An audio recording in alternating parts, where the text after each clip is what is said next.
Centro de Entrenamiento para la Vida Cristiana. Acompáñeme por favor a Mateo, capítulo 26, verso 40 y 41.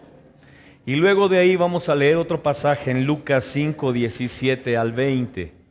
Hacer una conexión entre esos dos pasajes. ¿Ya lo tiene?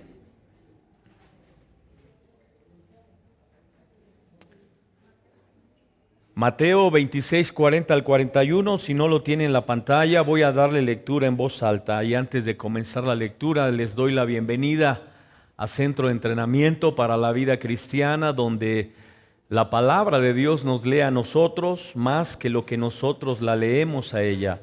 Así que prepárese porque la lectura de hoy hará una lectura interna, profunda y poderosa la palabra de Dios. Bien, dice de la siguiente manera: vino luego a sus discípulos y los halló durmiendo, y dijo a Pedro: ¿así que no habéis podido velar conmigo una hora?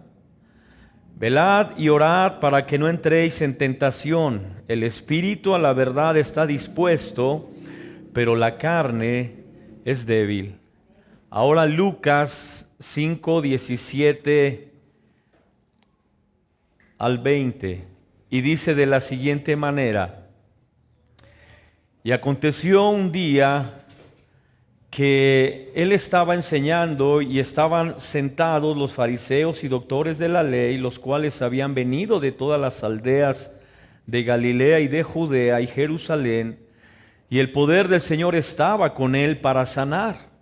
Y sucedió que unos hombres que traían en un lecho a un hombre que estaba paralítico, procuraban llevarle adentro y ponerle delante de él, pero no hallando cómo hacerlo a causa de la multitud, subieron encima de la casa y por el tejado le bajaron con el lecho, poniéndole en medio delante de Jesús. Al ver la fe de ellos, le dijo: hombre, tus pecados te son perdonados. Amén. Padre, te damos gracias esta mañana, gracias por la verdad de tu palabra. La única verdad absoluta, perfecta, inerrante, infalible que conoceremos en esta vida es tu palabra, Señor. Y la recibimos con la seguridad, Señor, que los cielos y la tierra se acabarán, pero tu palabra permanecerá para siempre. Te damos gracias en el nombre de Cristo Jesús. Amén. Amén. En el pasaje de Mateo 26 hay un reclamo, un reproche que le hace el Señor a sus discípulos sobre el no poder estar una hora orando con Él, el quedarse dormidos y no estar velando en una temporada en la que Él requería que se unieran en oración con ellos, que estuvieran dispuestos. Y en el otro pasaje vemos una fe muy vigorosa, muy fuerte. Por un lado, una fe dormida, y por otro lado, una fe muy despierta, muy fuerte. Y quiero usar estos pasajes para ilustrar parte de nuestra vida en las áreas en las que estamos deseosos por Dios, en las que estamos ansiosos por conocer a Dios, por saber de Dios, por buscar a Dios, pero también tenemos una parte de nosotros que está dormida, áreas en nuestra vida que están dormidas, y la fe está dormida en los momentos en los que se requiere confrontar una situación determinante. Pero no solamente la fe es un área en nuestra vida que puede estar dormida. Algunos de nosotros, la valentía está dormida. Es un pasaje en el que en el libro de Joel Dios le habla al pueblo de Israel y le dice: despertar a los valientes, despertar la valentía. No se nace siendo valiente, no se nace siendo un hombre o una mujer de fe, se despierta. La Escritura nos habla de diferentes áreas que tenemos que despertar en nosotros Y la fe es una de ellas, como la valentía, como el amor, como la esperanza. Son áreas que están dormidas, y el llamado de Dios esta mañana para nosotros como su iglesia es despertarlas. Porque si no sometemos nuestras partes dormidas a Dios, si no entendemos la importancia de que hay áreas en nuestra vida que no han sido despertadas y que tienen que estar sometidas a Dios, entonces tendremos siempre una vida frágil, tendremos siempre una vida hasta perezosa, una vida con muchas limitaciones, fragilidades, porque esas áreas en nuestra vida están dormidas. Y Dios requiere que cuando tenemos un encuentro con Él, cuando le conocemos, Dios espera que cada uno de nosotros tenga esa vida de despertar, esa luz que despierta. Es un llamado en el libro de Efesios, el apóstol Pablo, cuando dice: despiértate tú que duermes, y te alumbrará la luz de Cristo. Y luego lo dice a los romanos y les dice que despierten porque ya llegó la hora. Para muchas personas la hora de despertar parece que no llega en diferentes áreas. Tal vez despertar la valentía no requería en alguna etapa de tu vida que fueras determinante, valiente, pero ahora estás en una relación y requieres que esa parte despierte de la manera más amplia y profunda. Tal vez la fe en una parte de tu vida la viviste totalmente aletargada, adormilada, pero ya estás en una etapa de tu vida en la que requieres una fe profunda, una fe fuerte para enfrentar el futuro, los desafíos que están por venir. Y es ahí a donde Dios le reclama a sus discípulos que necesitan despertar esa fe que ha estado dormida por mucho tiempo. Ahora escúchame bien, nada que no confrontas va a cambiar. Tienes que confrontarlo cara a cara. Nada que no confrontas toma un rumbo distinto. Las cosas se van a permanecer así si no son confrontadas, y tienes que llegar a ese momento en el que se dé la confrontación. ¿Sabes por qué? Porque muchos estamos ansiosos por un buen trabajo, pero somos lentos a la hora de ir a Él. Muchos estamos deseosos de una relación, pero no estamos dispuestos a trabajar nuestras disfunciones. ¡Qué seriedad! Puedes estar muy ansioso y deseoso por tener una relación. Es válido si eres soltero, pero si no trabajas tus disfunciones, solo está quedando en un mero deseo, en algo tan frágil, tan vulnerable como un suspiro. Pero cuando tú sabes que vas a entrar a una relación, tienes que empezar a trabajar tus disfunciones, aunque tal vez todavía se vea distante la relación o lejana, pero tienes que trabajarlas. Algunos anhelamos y deseamos que se cumpla la promesa en nosotros, pero somos perezosos para administrar lo que ya hemos recibido, lo que ya tenemos. Amén. Digan amén. Anhelamos que las promesas de Dios se nos cumplan, pero somos perezosos en administrar lo que ya tenemos. Hay cosas que Dios ya te dio. Amén. Hay gente que le está pidiendo a Dios una casa nueva, y la que tiene lleva 10 años sin pintarla. Amén. Estamos pidiendo cosas nuevas, estamos pidiendo que Dios haga algo nuevo, y no estamos administrando lo que Él ya nos dio, lo que Él ya nos confió. Él nos ha confiado cosas maravillosas, gloriosas, y es ahí donde Dios nos llama y nos desafía. Despierta, despierta tú que duermes. ¿Por qué? Porque si hay algo en lo que ves en ese pasaje, ves algo que tiene que ver con disciplina. Porque les dice 1 hora. No te estoy diciendo más de 1 hora. No te estoy pidiendo algo más. Solo te estoy pidiendo que te disciplines con 1 hora. ¿Puedes disciplinarte?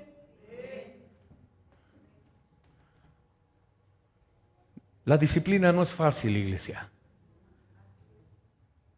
Y a veces es dolorosa. Pero es más doloroso el remordimiento de no haberlo hecho. Escuche lo que le estoy diciendo. La disciplina no es fácil y muchas veces es dolorosa. Sí, porque eso de estar una hora, Señor, estar orando contigo, no es fácil una hora.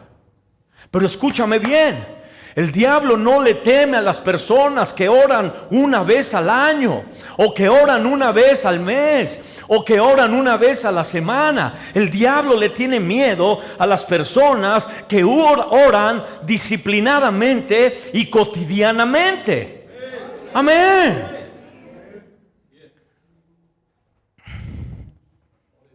Aleluya. No nos gusta la disciplina, pero la disciplina te va a evitar el remordimiento de muchas cosas que pudiste haber hecho que no hiciste. Hay muchas cosas que ya sabemos que no hacemos. Siempre les digo esto: si todos hiciéramos lo que ya sabemos, no habría pobres en el mundo. Tampoco habría gente infeliz. Y tampoco habría gorditos.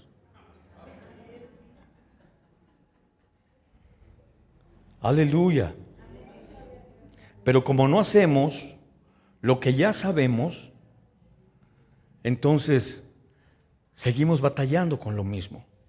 Porque no entendemos la importancia de la disciplina. La disciplina es determinante para lo que Dios quiere hacer en nosotros. El Señor Jesús les pidió una hora.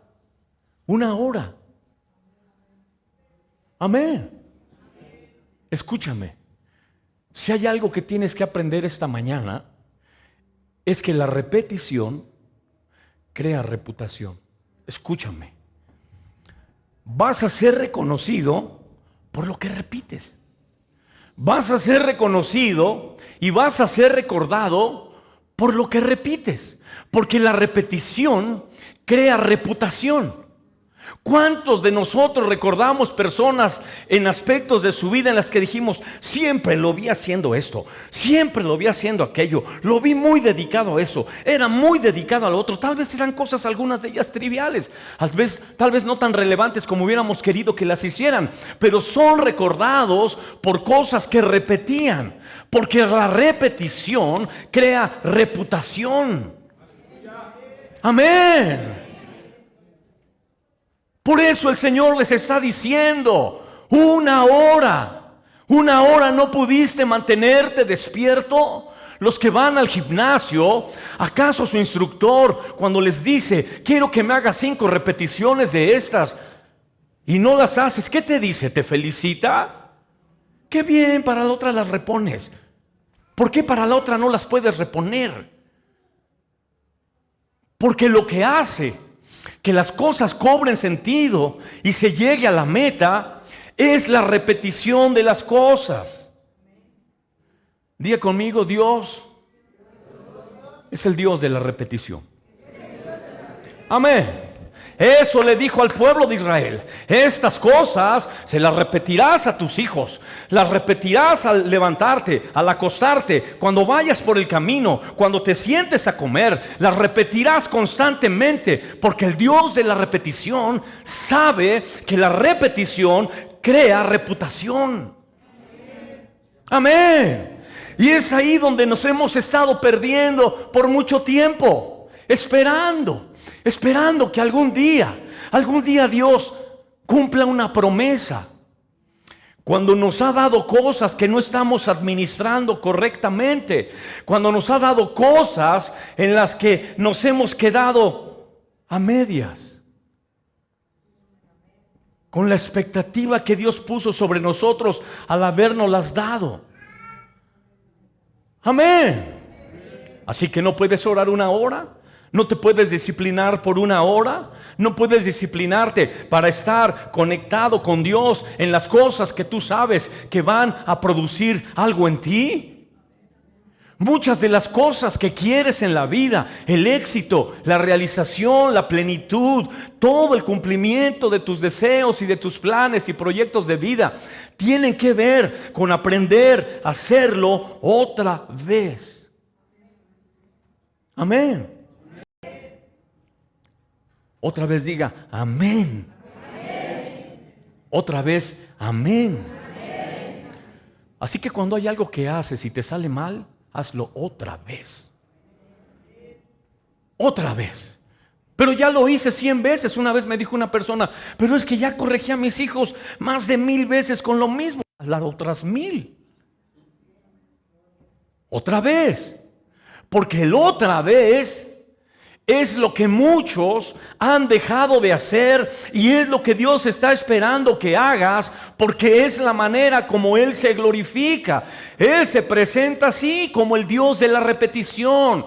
Por eso cuando Isaías tiene la visión en el capítulo 6 del trono de Dios, y dice que entonces él vio el trono de Dios alto y sublime, sus faldas llenaban el templo, y entonces los serafines que tenían 6 alas andaban en el trono de Dios cantando: Santo, Santo, Santo. Santo, Santo, Santo, y repetían: Santo, Santo, Santo. No solo por la importancia de la santidad de Dios, sino por la importancia de la repetición.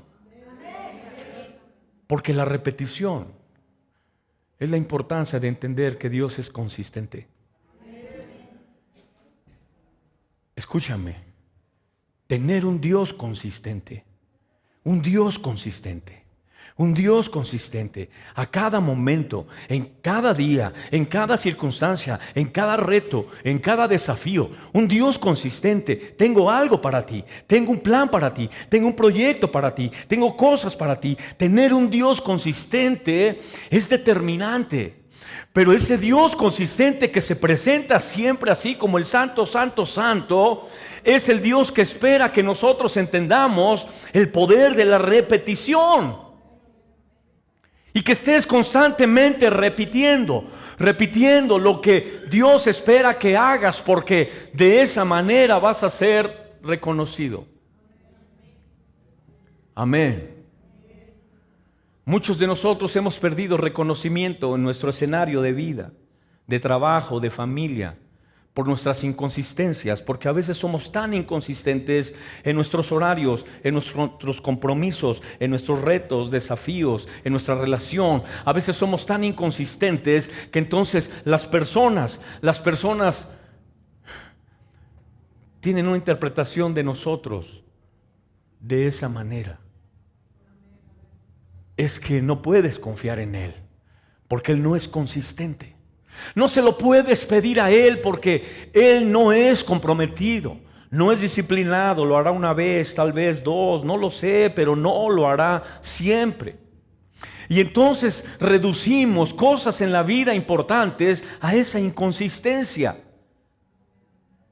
Y la pregunta es ¿por qué? Porque hay áreas en nuestra vida que están dormidas. Hay áreas en nuestra mente que están dormidas, que necesitan ser despertadas. Lo que el Señor Jesús va a hacer con estos discípulos es que va a despertar en ellos. Va a despertar en ellos una fe dormida. Va a despertar en ellos una valentía que no existía. Va a despertar en ellos un amor que no había. Va a despertar en ellos una determinación que no había. Va a despertar en ellos cosas que por mucho tiempo estuvieron dormidas. Amén. Otra vez, dile al que está a tu lado: solo por hoy no te duermas. Aleluya. Amén. Aleluya, porque queremos recibir una palabra profética y todos están invitados para el último domingo de este mes. Tenemos la visita de un profeta. Le hemos llamado el domingo profético. Para los que nos ven en televisión, si nos pueden acompañar, será un gozo verles acá. Pero muchos queremos una palabra profética, pero no estamos dispuestos a hacer el trabajo profético. Queremos una palabra profética, pero no estamos dispuestos a hacer el trabajo profético. Cuando Elías, dice la Escritura, que llegó con la viuda de Sarepta, el profeta Elías, dice la Escritura que le dio una palabra a esta mujer. Le dijo: Escúchame bien, mujer. Sé que estás haciendo planes de morirte.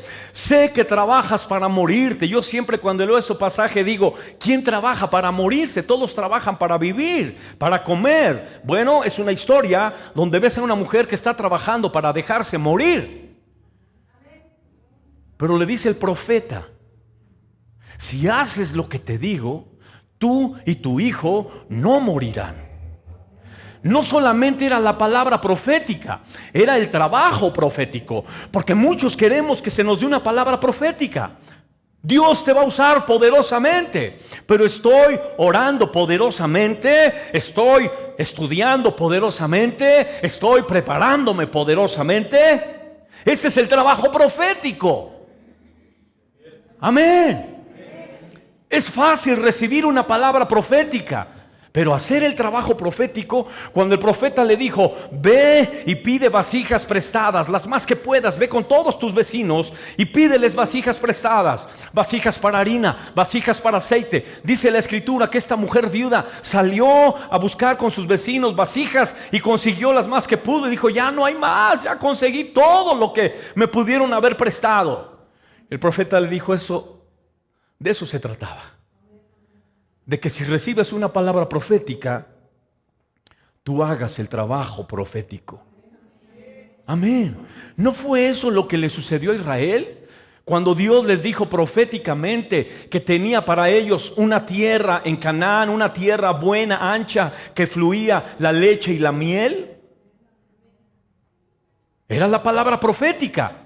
Pero el trabajo profético era pararte a las 5 de la mañana y ordeñar las vacas.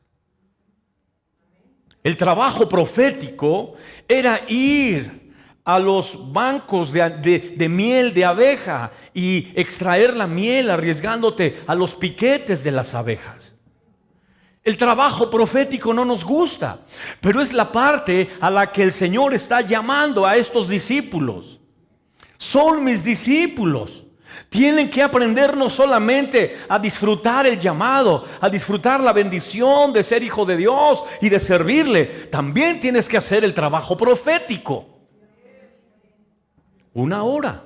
Disciplínense 1 hora. No sé el tiempo al que Dios te haya llamado. No sé la manera en la que tengas que estar disciplinándote. Lo que sí sé es que hemos sido llamados a hacer esa parte del trabajo profético.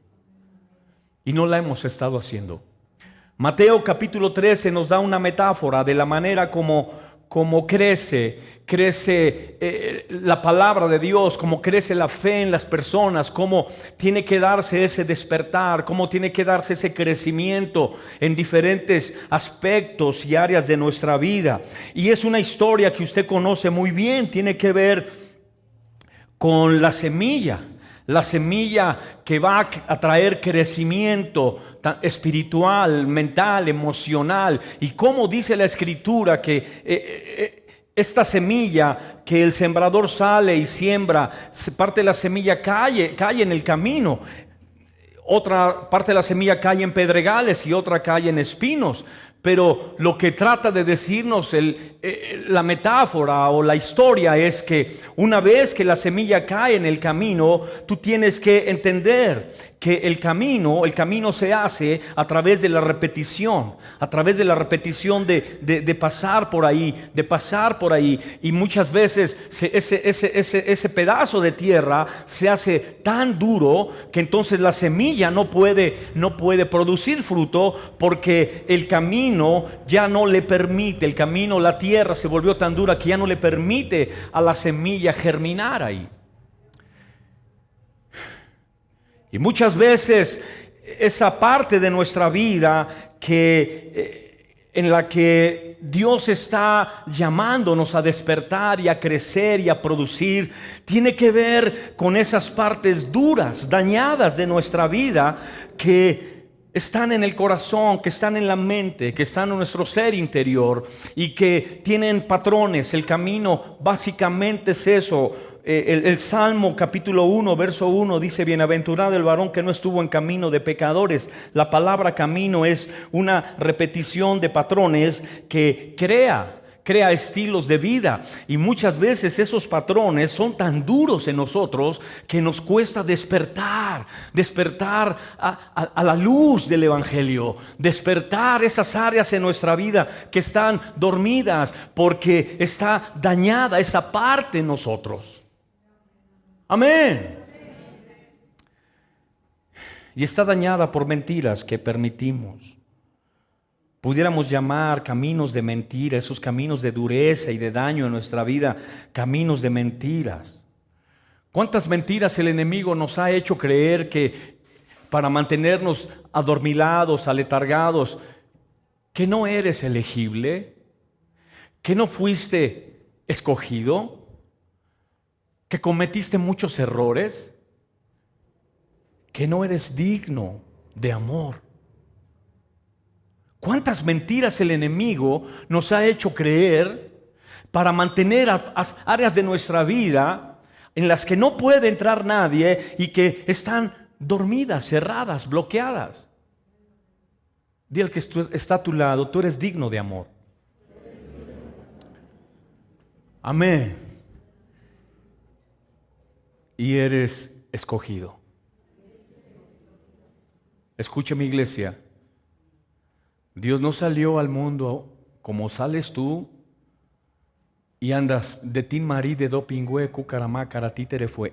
Fue. Dios no sale al mundo así. Dios no escoge así. Dios te escoge desde el vientre de tu madre y traza un propósito, un plan, un destino, una asignación, una misión de vida, y está en sus manos que se cumpla. Amén. Dios no es circunstancial y ocasional o accidental. Él tiene un plan y un propósito para ti. Así que deja de pensar así. ¿Sabes por qué? Porque el enemigo te quiere tener así.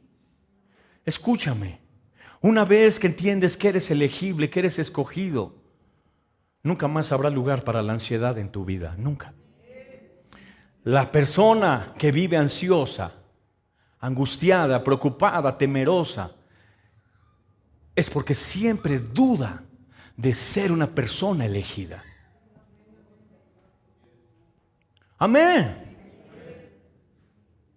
Pero cuando estás seguro de tu elección, no me eligieron mis padres, sí le echaron ganas, se esforzaron, pero no me eligieron ellos. No, hubo alguien que me eligió por encima de ellos, y el que me eligió no se va a equivocar. En su libro están escritas todas las cosas que voy a hacer, sin faltar una de ellas.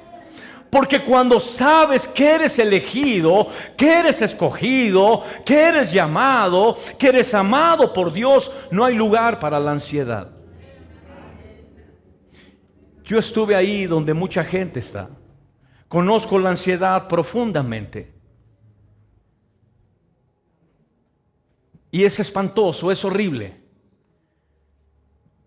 Pero desde que Cristo llegó a mi vida, todos esos traumas que la ansiedad genera se quedaron atrás. Y no importa las cosas que sucedan en mi vida, a mi alrededor, en mi escenario de vida, no importa. Siempre digo, yo fui escogido, yo fui elegido. Me falta esta persona, aquella me dejó, aquellos otros me abandonaron, se me terminó esto, se acabó ello, se descompuso eso, se destruyó esto otro, pero soy elegido. Y la elección que hay sobre ti viene de Dios, no de las personas. Amén. Jesús eligió a estos discípulos. Jesús los escogió. Los llamó a ser parte de su ministerio mesiánico. Ellos eran determinantes para lo que el Señor iba a realizar. Pero era necesario, era importante que ellos entendieran que la elección iba a destruir las mentiras que el enemigo les había hecho creer.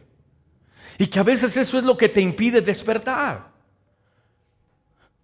A veces nos sentimos tan cómodos con esa área de nuestra vida que esté dormida, sin saber que es mera depresión. A veces nos sentimos cómodos así. ¿Por qué? Porque no queremos realmente descubrirnos quiénes somos. Porque realmente no queremos descubrir el por qué y el para qué estamos aquí. Escucha, mi iglesia, el día más importante de tu vida es el día que naciste, y el segundo, el día que descubriste para qué. Pero nos da miedo. El enemigo nos tiene atemorizados, ansiosos, preocupados, deprimidos, oprimidos y enfermos.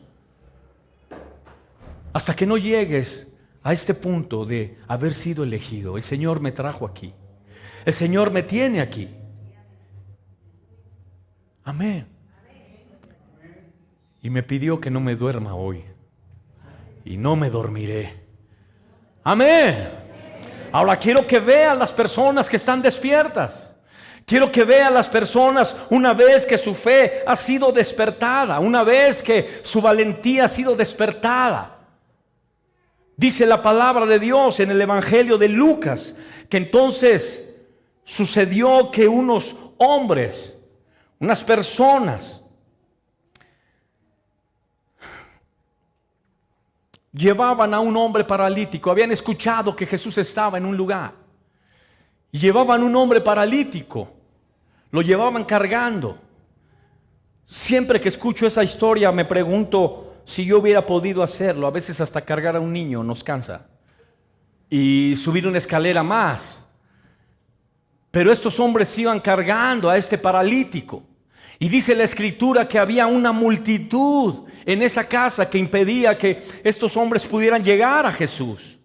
Ahora, de las cosas que tienes que aprender es que deja de esperar que la bendición no traiga oposición. Escúcheme lo que le estoy diciendo. Muchos pensamos que la bendición no debe traer oposición. Deja de pensar así. La bendición no solamente trae oposición, trae lucha, trae guerra. Amén. Pero hay guerra sin bendición. Pero no hay bendición sin guerra. Amén. Hay guerra sin bendición. Pero no hay bendición sin guerra. Y cuando te digo que hay guerra sin bendición, me refiero a las personas que se pasan en el internet peleándose con personas que ni conoces, que están del otro lado, no sé haciendo qué, pero que te estás peleando con ellos. Esas son guerras sin bendición. Aleluya. Solo porque su opinión de él es distinta a la tuya. Solo porque él cree de una manera y tú crees de otra. Solo porque él apoya a alguien que tú no apoyas. Solo porque él vota por alguien que tú no votas. Solo porque él viste de una manera que tú no vistes. O él tiene cosas que tú no tienes. O hace cosas que tú no tienes. Y te estás peleando con personas en internet. ¿Sabes por qué no tengo yo Facebook? Porque quiero ser feliz. Amén. ¿Te imaginas con cuánta gente me estuviera yo peleando en el Face? Si yo creo todo diferente al sistema del mundo. Todo lo que yo creo sobre el mundo es totalmente opuesto a las verdades espirituales y eternas de Dios. Me estaría peleando todo el tiempo. Amén. Escúchame, son guerras sin bendición. Pero no hay bendición sin guerra. No hay bendición sin oposición. Estos hombres, dice la Escritura, que llevaban a este paralítico y había oposición. Había impedimentos para que él pudiera llegar a Jesús. Y entonces dice la Escritura que su fe se despertó en ellos. Su fe se despertó en ellos. Vamos a subir al techo. Vamos a subir al techo.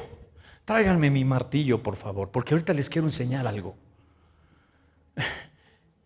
Me dio risa porque cuando llegué yo con mi martillo me sentía un superhéroe, hermano. Y me dicen, su chipote chillón. ¿Cómo que chipote chillón? Es el martillo de Thor. Y yo llegué muy valiente, de superhéroe y todos, que no es chipote chillón. Pero lo que quiero que entiendas es esto. Lo que sucede cuando la fe está despierta. Cuando la fe está despierta, dice la palabra de Dios, que entonces subieron al techo. Y dice la Escritura que investigaron ¿dónde está Jesús? Porque no rompieron todo el techo. Investigaron. ¿Estará en la sala? ¿Estará en una recámara? ¿Estará en el comedor, en la cocina? ¿Dónde estará Jesús? Investigaron. Dile al que está a tu lado, investiga. Investiga. Porque tienes que investigar si Jesús está en esa relación o no. Si Jesús está en ese negocio o no. Si Jesús está en ese trabajo o no. Investiga. Porque muchos dejamos de investigar porque damos por hecho que la bendición no tiene oposición. Pero hoy estás aprendiendo que la bendición sí tiene oposición. Sí hay guerra. Entonces tengo que investigar. Tengo que investigar. Dice la palabra de Dios que Gedeón, cuando Gedeón fue llamado por Dios para enfrentar a los madianitas, dice la palabra de Dios que entonces Gedeón estaba en su crisis de dudas, en sus conflictos de si Dios lo había llamado a hacerlo o no, porque él tenía una autoestima baja, porque él era un hombre inseguro, como muchos de nosotros en algunas áreas de nuestra vida. Y entonces Dios le dijo, ¿quieres darte cuenta realmente si te voy a dar la victoria o no? Ve al campo de Madián e investiga lo que está pasando allá. Y dice la palabra de Dios que el Gedeón fue al campo de Madián de noche y escuchó a dos madianitas que estaban platicando. Y que un madianita le decía al otro, oye, tuve un sueño. A ver, cuéntame tu sueño. Y él estaba cerca de estos madianitas. Y el madianita le dijo, soñé que un pan de cebada venía de la montaña rodando, descendía de la montaña y golpeaba al campamento y lo destruía. Y Gedeón dijo, yo soy ese pan. Dile que está a tu lado, yo soy esa arma. Si yo soy un arma, ¿me puedes ver como un pan de Dios? ¿Me puedes ver como un bomboncito? Pero soy un arma. Soy un arma poderosa, porque cuando el Gedeón entendió que el pan de cebada era él y que iba a destruir el campamento de Madián, jamás volvió a titubear, jamás tuvo dudas y se fue contra ellos y Dios le dio la victoria. Investiga. Investiga el lugar en el que estás, si Jesús está ahí, si Dios está en ese negocio, en ese trabajo, en esa relación, en ese proyecto. Dice que entonces ellos se dan cuenta dónde está Jesús en la casa. Y una vez que lo identifican, toman el martillo. Pásame el martillo. Porque escúchame bien, la pregunta es esta: ¿ellos llevaban herramienta para subir? ¿Llevaban escaleras? ¿Llevaban sogas? ¿Llevaban martillos? No. Dile al que está a tu lado, porque tú eres el martillo. Tú eres un martillo. ¿No dice eso Jeremías? Dice Jeremías, vosotros sois mis martillos. Vosotros sois mis martillos como armas de guerra. Vosotros sois mis martillos con los que voy a hacer cosas poderosas. Así que cuando están encima del techo, ubican a Jesús, pásame el martillo, voy a hacer el hoyo. Voy a hacer el agujero por donde va a pasar Jesús. Y entonces toman el martillo. Acuérdese que dice Jeremías 29, 26 o 26 o 29, dice: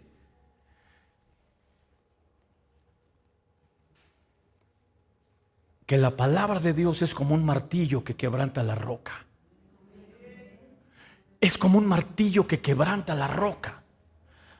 Ahora escúcheme, usé el martillo de Thor. Usted sabe que es parte de la mitología europea, especialmente de los países nórdicos, porque el martillo en esos lugares representaba valentía, poder, fuerza. Si no, con seguridad me hubiera traído el chapulín colorado, nos identificamos más con él. Pero Dios nos está mostrando que una vez que despiertas la fe, la valentía, la determinación, la esperanza, el amor, que se despiertan esas áreas de tu vida que estuvieron dormidas por no sé cuánto tiempo. Tienes el poder. Tienes el poder para destruir cualquier techo de imposibilidad, cualquier techo de limitación, cualquier techo de obstáculo que te impida cumplir los planes y los propósitos eternos de Dios. Amén. Tienes un martillo y tú eres un martillo. Perdón, pero yo sí me emociono con esta idea. Y no es del domingo. Es cotidiano, es una fe cotidiana, es una fe de cada mañana a las 5 de la mañana que me levanto y que el Señor me permite hacerlo. Es cada día me siento así, un martillo, poderoso, fuerte. No sé si en algún momento eso deje de experimentarlo y de vivirlo, no lo sé. No he llegado a los 70 años para decirle si a los 70 se sentirá así. Ayer que estuve con mi hermano allá en Tláhuac, que me invitó a un congreso a predicar a líderes, y lo vi subir las escaleras. Estaba yo sentado al lado de su hijo y le dije: mi hijo, dime la verdad, ¿sí me subo yo las escaleras? No, tío, tú todavía no subes así. Le dije: me dicen cuando ya suba las escaleras así, mejor póngame una plataformita eléctrica, algo que me levante, porque esos caminaditos de subir así, bueno, es que creo que lo acaban de operar. Pero si hay algo que te hace sentir poderoso, es cuando esa fe se despierta en ti. Y Dios entiende por qué te cuesta tener una fe cotidiana, disciplinada, una fe consistente. ¿Por qué te cuesta identificarte con un Dios repetitivo? Él te entiende. Porque no tienes este poder. No tienes este poder para: préstame el martillo, voy a hacer un agujero en este techo. Pero de que llego a Jesús, llego a Él. De que cumplo el propósito, lo cumplo. Es el martillo al que fuimos llamados para quebrantar cualquier techo, cualquier muro de oposición, delimitante, en el nombre de Jesús. Amén. Si usted está listo para despertar áreas de su vida que han estado dormidas y que dices: llegó el tiempo. Me he acobardado en esta área de mi vida. Soy muy valiente en el trabajo, pero muy cobarde en casa. Soy muy valiente en casa, pero muy cobarde en el negocio. Soy muy valiente en la calle, pero en la casa soy un corderito. Está bien ahí.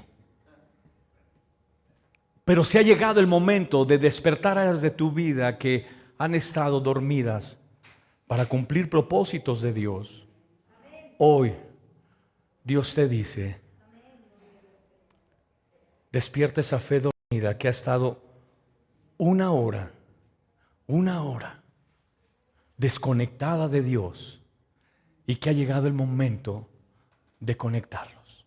Ponte de pie. Tu llamado merece la mejor preparación. El Instituto de Entrenamiento Teológico abre sus puertas para capacitar a pastores y líderes. Ven y prepárate con nosotros.